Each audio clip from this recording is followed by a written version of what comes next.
98%.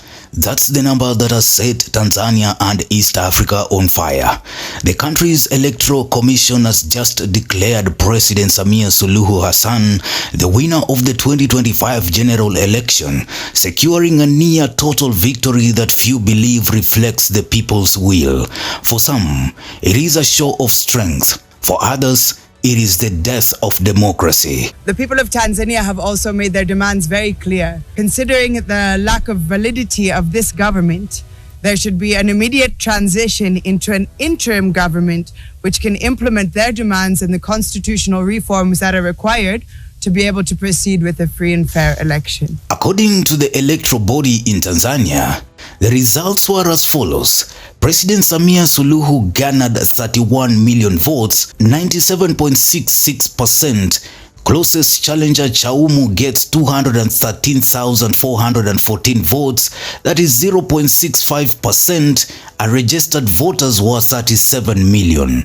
Out of 37 million registered voters, Samia Suluhu got 31 million votes. And as the announcement echoed through Dodoma, Dar es Salaam and Mwanza, protests erupted instantly, pushing the nation into its worst political crisis in decades. But this story isn't just about numbers, it's about resistance, symbolism, and a viral moment that united an entire region under one fallen leader's face. The National Electoral Commission's announcement came with military precision. Samia Suluhu Hassan, 98% of the vote. Opposition leader Tundu Lissu was already in jail. Other challengers had been disqualified before the campaign even began. The scale of Suluhu's declared victories sent shockwaves through the nation. In Dodoma, crowds shouted, "Hii si kura, ni udanganyifu. This isn't a vote, it's deception." Within hours, cities across the country were engulfed in protests. Videos on social media showed police firing live rounds and tear gas into crowds. The government insists it's restoring calm. The opposition calls it state-sanctioned violence.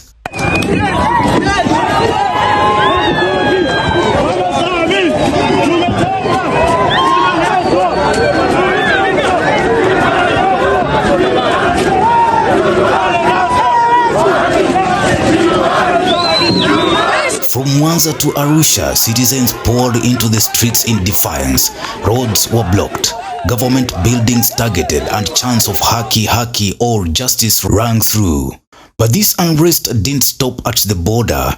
At Isibania, along the Kenya-Tanzania frontier, something extraordinary unfolded, something that tied the Tanzanian crisis to Kenya's political soul. As of November 1st, 2025, a viral portrait incident appeared online.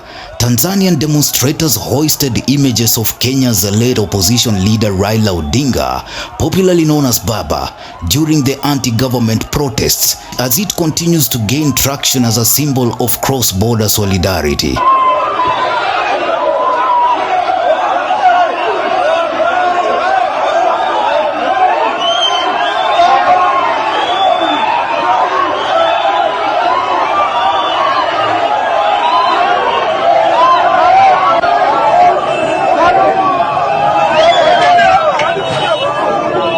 Even as the protests spread, President Suluhu was reportedly on the phone, not with her ministers, but with her neighbors. According to African intelligence, she held separate calls with Kenya's President William Ruto and Uganda's President Yoweri Museveni on the night of October 30th and 31st. While the details remain classified, diplomatic insiders suggest Suluhu sought regional backing as unrest deepened and Western embassies remained uncontacted. Museveni, the long-time tactician, understands how to weather dissent. Ruto, on the other hand, is walking a tightrope, caught between democratic expectations at home and solidarity with an East African ally under pressure. The optics are uncomfortable. Kenya's president speaking to a leader accused of electoral manipulation, even as Kenyan citizens sympathize with Tanzanian protesters holding Raila's portrait.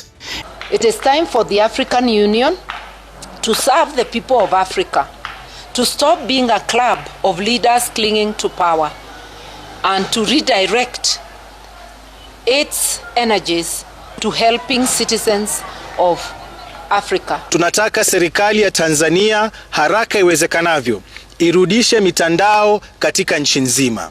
Kila Mtanzania ako na haki ya kujielezea, kila Mtanzania ako na haki ya kupata habari, kwa hivyo tunataka haraka iwezekanavyo. The people of Tanzania have also made their demands very clear.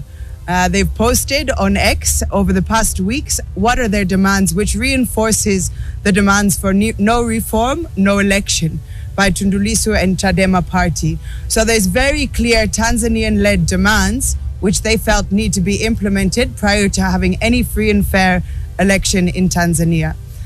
And one thing that they've stated is that considering the lack of validity of this government, there should be an immediate transition into an interim government which can implement their demands and the constitutional reforms that are required to be able to proceed with a free and fair election.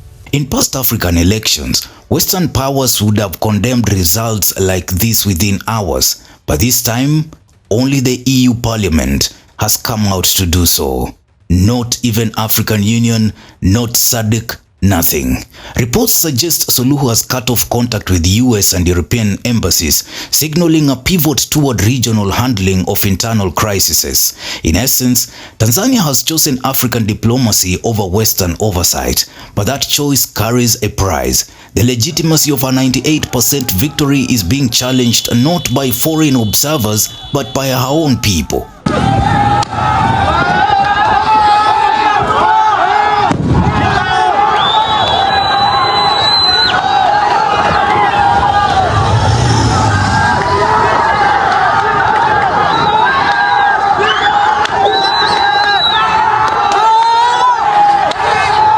On election day, the Suluhu administration imposed a total internet and communications blackout, silencing opposition and blocking journalists, but leaks keep emerging. Bodies in Mwanza, clashes in Dar es Salaam, tear gas in Arusha, and many parts of the country. The opposition claims over 700 people have been killed, a figure the government denies. Kenyan journalist Shoka Juma remains detained after arrested at Lungalunga while covering the protests. Every blackout ends the same way, with new footage, new fury, new funerals.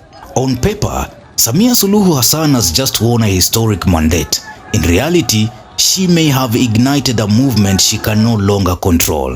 Her 98% victory has become a symbol, not of unity but of defiance. From Tanzania's streets to Kenya's border towns, Raila Odinga's image now stands where ballot papers failed as a banner of unfinished struggle. And as Ruto and Museveni calculate their next moves, one truth lingers over the region. Democracy in East Africa is no longer being negotiated in state houses. It is being shouted in the streets. What do you think about Samia Suluhu's 98% win becoming the president of Tanzania? Is she forcing herself on the people, or indeed the election happened? Drop your comments. Newsroom, Maisha TV, Ushabi Jr.